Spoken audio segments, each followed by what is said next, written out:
Hi guys, what's up? This video po is related po doon sa recently posted ko na video regarding po sa weekly rest day off ng ating mga kababayang domestic worker. So ang dami pong nag-comment and yung iba po ay nag-inbox po sila. So nagtatanong po sila kung saan daw makikita yung statement na yon.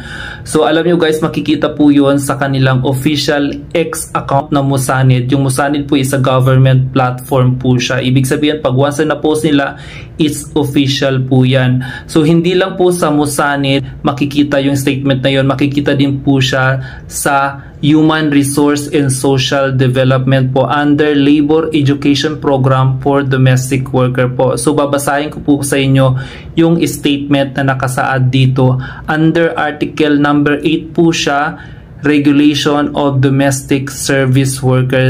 Ang nakapaloob po dito is the domestic worker may obtain a weekly rest day off as agreed upon by the two parties in the contract.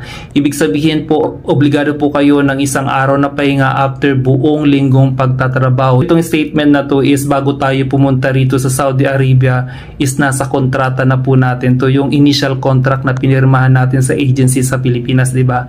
So ibig sabihin, obligado po sila, hindi po ito sabi-sabi nyo lang po, obligado po na ibigay sa inyo ang weekly rest day off dahil ito po ay nakapaloob sa batas po. So ayan guys, I hope this video clears some queries and questions regarding po sa mga OFW na nagtatanong about their weekly rest day off. So maraming salamat and don't forget to follow and ingat po kayo palagi and God bless you po. Bye bye.